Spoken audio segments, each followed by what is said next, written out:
Welcome back to this week's Parent Parsha series, Parshat Balak. I just wanted to share one really short idea about this week's Parsha that I think has real important ramifications in terms of how we parent.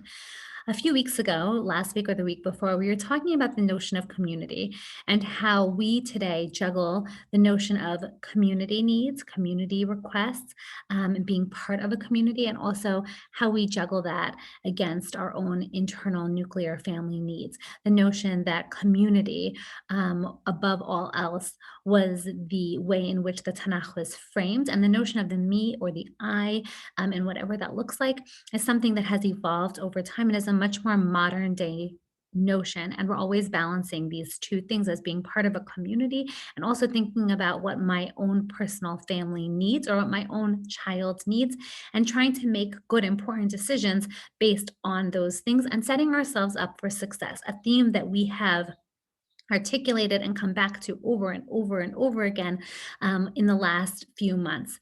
I think one piece that I shared was the notion that as part of a community, we see each other, we see each other's pain, and we also see each other's sadness. That the notion of a community, of a circle, is that we're constantly facing each other. And yet, in this week's parasha, one of the things that is considered a praise about the Jewish people is that even though we are a community, even though we live amongst each other, Matzovu Ohalecha Yaakov, how wonderful are these tents of Yaakov. They're so inviting, they're so communal, they're so ready to give and to share. And at the same time, their windows are not facing each other. They're not looking into each somebody else's home. They're guarding and respecting each other's privacy. And I think that that is not only about privacy, but it's also sending us a very important message about the way in which we need to live our life, which is by not comparing ourselves to somebody else. People always assume that one has it easier, that is going better for them. They must be doing this amazing parenting thing in their house, and I am somehow lacking, or my child is somehow lacking. And I think it's always important to remember that all of us come to the table from a point of humility. I always tell when I'm working with parents, it's so easy to be the therapist, the psychologist sitting in the chair. When you're the parent in the trenches, day in, day out, it's so much harder. It's easy to have a good idea and to suggest, oh, well, why don't you just try this? But we know with the humility that it is actually so hard and it is so challenging. And I think one of the messages that we want to be thinking about is we're taking away this week's Parsha.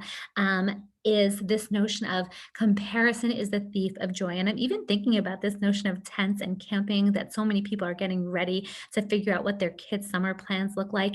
And this is a complicated thing. For some parents, their kids go to summer camp and it's easy and it's not a big deal and they're happy to go and they're not homesick. And for other parents, it's like, oh my goodness, maybe it's hard on the parent, maybe it's hard on the kid, maybe they're nervous about how their kid is doing because whatever has transpired in the last year, year and a half has made going to camp much harder for them. Or maybe they're a kid who just doesn't do well in a camp setting. And what that feels like as a parent, to feel like, oh, there's something wrong with me or there's something wrong with my child that they're not able to do that.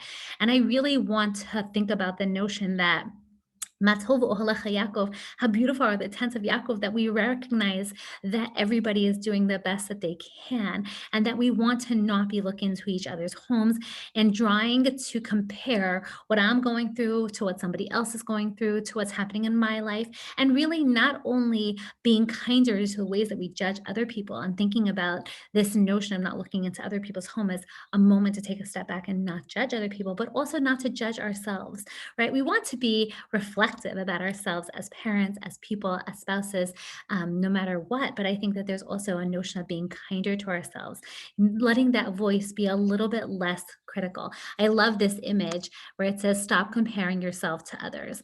That one's smarter, that one's funnier, this one's prettier, that one's kinder. Instead of thinking about the fact that I'm awesome and you're awesome and we're all coming at it from different ways and different places, and also letting that be a model for our children. And also like the fact that one kid might do it like might have more success in one setting than another, and allowing ourselves to make those different decisions for different children, which is also hard. and being thoughtful about that as we are seeing people in the streets, and being mindful when we say, "Oh, what are they doing for the summer?" Maybe that's not a simple question. Maybe we assume it's a simple question, and maybe there's another way to reframe that in a way that feels more sensitive and more kind, and a little more thoughtful, and recognizing that we're all doing the best that we can with what we have, and our children are doing the best that they can with what they have, and being kinder and compassionate to each other. Um, okay, Parsha treats. So I think there are a lot of fun things you can do in this week's Parsha. I think the most obvious one are tents. You could go back, if you have them saved somewhere. You could do tents with graham crackers. You could do tents with fondant. You could just. I'm attempting to make little small tents with cake. We'll see how that goes. That requires maybe more bandwidth than I have. I think there's also tons to do with magic. Remember, Bill is a magician, and so my favorite treat growing up in my home among my mother's happens to be an amazing baker. And she used to make these things called magic cookie bars. I happen to have made them for Shavuot, and they never got off the ground just because they just somehow still stayed in my freezer. And they're delicious, but they're dairy. So most magic cookie bars that you'll find have sweetened and condensed milk. And so I'm investigating with my dear family friend Tina Samter ways to make parve condensed milk. We'll see how this comes out, but I did try a different magic cookie bar that's not dairy using caramel, so we'll see where that takes us. Elephant ears can also be made into donkey tails. Remember that he's riding a donkey, and this aton has a lot of legacy behind it in terms of when it was created, in terms of its Ruach HaKodesh, and so I think that we have to include somehow something about the donkey. And then those are just magic wands. So if you have any magician wands hanging around your house for somebody's, I don't know, Harry Potter costume or whatever it was, you can also put those at the Shabbos table and have them be like centerpieces.